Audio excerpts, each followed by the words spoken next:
औज़ुबिल्लाहिमिनश्शैतानिर्रजीम बिस्मिल्लाहिर्रहमानिर्रहीम। स्टूडेंट्स, पहले मैंने आपको समझाया था कि सेंटेंस क्या होता है और उसके बाद बात की थी सेंटेंस की टाइप्स के ऊपर। तो उससे आगे हम अपना लेक्चर शुरू करते हैं। आज मैं आपको समझाता हूँ कि सब्जेक्ट क्या चीज़ होती है, कि किसी भी सेंटेंस में जो सब्जेक्ट होता है वो क्या चीज़ होती है। देखो स्टूडेंट, जब भी हम कोई बात करते हैं ना, तो बात किसी शख्स के बारे में की जाती है, किसी चीज़ के बारे में की जाती है। तो वो जो शख्स या वो जो चीज़ होती है जिसके बारे में हम बात कर रहे होते हैं, यानी वो जिसको हम मौजू बनाकर कुछ कहना चाहते होते हैं, कोई बात करना चाहते होते हैं, ठीक है ना। तो उस शख्स या चीज़ को हम कहते हैं सेंटेंस का सब्जेक्ट। या फिर इसको यूँ भी डिफ़ाइन किया जाता है कि अगर आपके पास कोई सेंटेंस है, तो उसमें जो काम करने वाला है ना, ठीक है, जो काम कर रहा है, उसे कहते हैं सब्जेक्ट। तो आइए स्टूडेंट्स, सब्जेक्ट को हम एग्जांपल्स की मदद से क्लियर करते हैं। मेरे पास एक सेंटेंस है कि Ahmed is a good student, कि अहमद एक अच्छा स्टूडेंट है।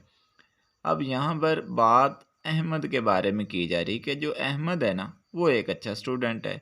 तो यहाँ पर जो सब्जेक्ट है वो अहमद है। इसी तरह से नेक्स्ट सेंटेंस में देखते हैं, द कैकलिंग ऑफ गीज सेव्ड रोम, ठीक है ना। तो इस सेंटेंस में कैकलिंग ऑफ गीज ने काम किया है, कैकलिंग ऑफ गीज, ठीक है ना। तो हम कहेंगे जो कैकलिंग ऑफ गीज है उसने रोम को बचा लिया। ये एक कहानी है, ठीक है, कि किस तरह से रोम को जो कंट्री था उसको कैकलिंग ऑफ गीज ने बचाया, ठीक है। तो नेक्स्ट हमारे पास सेंटेंस है, the boy stood on the burning deck. Deck कहते हैं जहाज़ के हिस्से को, बर्निंग मतलब जलता हुआ, कि एक लड़का जहाज़ के जलते हुए हिस्से पर खड़ा हुआ। तो अब यहाँ पर कौन खड़ा हुआ है? लड़का, ठीक है, बॉय। तो बॉय जो है वो सब्जेक्ट है, क्योंकि यहाँ पर हमने डिफाइन में कहा था कि जो काम करता है उसको सब्जेक्ट कहते हैं। तो यहाँ पर अगर इस सेंटेंस में देखें तो काम किसने किया है? बॉय ने। बॉय काम कर रहा है, बॉय खड़ा हुआ है, ठीक है। तो बॉय जो है वो सब्जेक्ट होगा। नेक्स्ट देखते हैं, Tubal Cain was a man of might. तो ट्यूबल केन के बारे में बात की जा रही है कि जो ट्यूबल केन है वो एक बहुत ही ताकतवर आदमी, was a man of might मतलब एक ताकतवर शख्स है। तो ट्यूबल केन जो है वो ताकतवर शख्स है, उसके बारे में बात की जा रही है। तो ट्यूबल केन मतलब सब्जेक्ट है। Next, stone walls do not make a prison, कि जो स्टोन पत्थर की दीवारें होती वो खाली प्रिजन को नहीं बनाती। तो आप देख सकते हैं कि यहाँ पर स्टोन वॉल्स के बारे में बात की जा रही है कि जो स्टोन वॉल्स है ना वो बनाती हैं, ठीक है, या नहीं बनाती। तो स्टोन वॉल्स जो हैं वो इस सेंटेंस का सब्जेक्ट हैं। नेक्स्ट हमारे पास है, the singing of birds delights us, कि जो परिंदों का चहचहाना है वो हमें खुश कर देता है। तो यहाँ पर हमें कौन सी चीज़ खुश करती है? द सिंगिंग ऑफ बर्ड्स, परिंदों की सिंगिंग। तो सिंगिंग ऑफ बर्ड्स जो है वो इस सेंटेंस का सब्जेक्ट है। मिस किटी वाज र्यूड, कि मिस किटी जो है, ठीक है, ये कोई मिस है तो उसका बिहेवियर जो है वो ठीक नहीं है, र्यूड है, ठीक है। तो यहाँ पर मिस किटी के बारे में बात की जा रही, तो मिस किटी जो है वो हमारा इस सेंटेंस का सब्जेक्ट है। नेक्स्ट देखते हैं, he has a good memory, कि उसकी याददाश्त बहुत अच्छी है। तो यहाँ पर जिसके बारे में बात की जा रही है वो ही है। तो इस सेंटेंस का जो सब्जेक्ट है वो ही है। बैड हैबिट्स ग्रो अनकॉन्शियसली, तो यहाँ पर बैड हैबिट्स के बारे में बात की जा रही, तो इस सेंटेंस का जो सब्जेक्ट है वो बैड हैबिट्स है। The earth revolves around the sun, earth के बारे में बात की जा रही है कि जो अर्थ है वो सूरज के गिर्द घूमती है, ठीक है। तो हमने ऊपर डेफिनेशन में कहा था कि जिस चीज़ के बारे में बात की जा रही हो उसको कहते हैं सब्जेक्ट। तो यहाँ पर अर्थ के बारे में बात की जा रही, तो लिहाजा अर्थ जो है वो इस सेंटेंस का सब्जेक्ट होगा। Nature is the best physician, ठीक है, कि नेचर जो है वो सबसे बेहतरीन डॉक्टर है। तो यहाँ पर नेचर के बारे में बात की जा रही है, तो जो नेचर है, ठीक है, वो हमारा इस सेंटेंस का सब्जेक्ट है। एडिसन इन्वेंटेड फोनोग्राफ, के जो एडिसन उसने फोनोग्राफ ईजाद किया। तो किसने ईजाद किया, किसने काम किया? एडिसन ने। तो इस सेंटेंस का जो सब्जेक्ट है वो एडिसन है।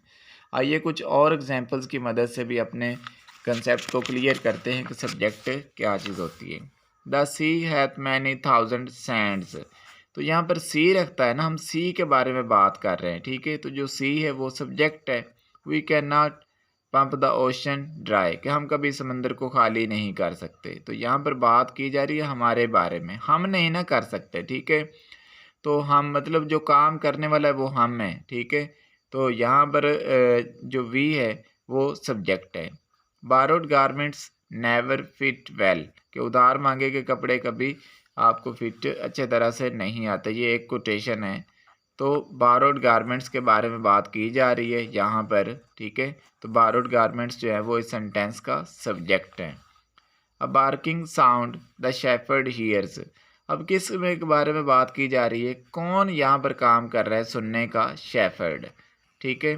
तो जो शेफर्ड है वो इस सेंटेंस का सब्जेक्ट है। अच्छा स्टूडेंट, यहाँ पर एक और बात भी हमें क्लियर हो गई कि सब्जेक्ट जो है वो लाजमी नहीं कि सेंटेंस के शुरू में ही आए, सब्जेक्ट जो है वो सेंटेंस के एंड पर भी हो सकता है। अब यहाँ पर जैसे इस सेंटेंस को आप देख लें, a barking sound the shepherd hears, मतलब जो कुत्ते के या किसी भी चीज़ के जो भौंकने की आवाज़ है वो कौन सुनता है, शेफर्ड, मतलब सुनने का काम कौन कर रहा है, शेफर्ड। तो जो काम करता है उसे हम सब्जेक्ट कहते हैं। तो यहाँ पर तो काम शेफर्ड कर रहा है, काम कर क्या रहा है, सुनने का काम कर रहा है, ठीक है, कुत्ते के भौंकने की आवाज़ सुनने का। तो इसका मतलब है कि जो शेफर्ड है वो काम कर रहा है, तो शेफर्ड जो है उसको हम इस सेंटेंस का सब्जेक्ट कहेंगे अकॉर्डिंग टू आवर डेफिनेशन, क्योंकि डेफिनेशन में हमने ये डिसाइड कर लिया था कि हमने सब्जेक्ट किसको कहना है, जो काम करेगा। और इसमें शेफर्ड्स कुत्ते के भौंकने की आवाज़ जो है ना उसको सुन रहा है, तो शेफर्ड सब्जेक्ट है। समझाने का मतलब यह है कि लाजमी नहीं कि जो सब्जेक्ट है वो हमेशा सेंटेंस के शुरू में ही होगा। आइए इसको एक और एग्जांपल से भी देखते हैं कि on the top of hills lives a hermit, कि जो हर्मिट है वो कहाँ पर रहता है, on the top of hills. और रहता कौन है, कौन रहता है, हर्मिट। तो हर्मिट जो है वो इस सेंटेंस का सब्जेक्ट है। आई shot an arrow in the air, किसने शॉट किया, मैंने, आई, ठीक है। तो आई इस सेंटेंस का सब्जेक्ट है। The due drops glitter in the sunshine, यहाँ पर कौन चमकते हैं जी, ड्यू ड्रॉप्स। तो यहाँ पर इस सेंटेंस का जो सब्जेक्ट है वो ड्यू ड्रॉप्स है, क्योंकि चमकने का काम कौन कर रहे हैं, ड्यू ड्रॉप्स। तो ड्यू ड्रॉप्स जो है वो इस सेंटेंस का सब्जेक्ट हैं। No man can serve two masters, कि जो आदमी है वो हमेशा दो मालिकों की खिदमत नहीं कर सकता। कौन नहीं कर सकता जी, मैन, ठीक है। तो मैन जो है इस सेंटेंस का सब्जेक्ट है। तो स्टूडेंट्स, इससे एक बात क्लियर हो गई कि सब्जेक्ट वो चीज़ होती है जो काम कर रहा होता है या जिस चीज़ के बारे में बात की जा रही होती है उसको हम कहते हैं कि ये सेंटेंस का सब्जेक्ट है। Thank you very much.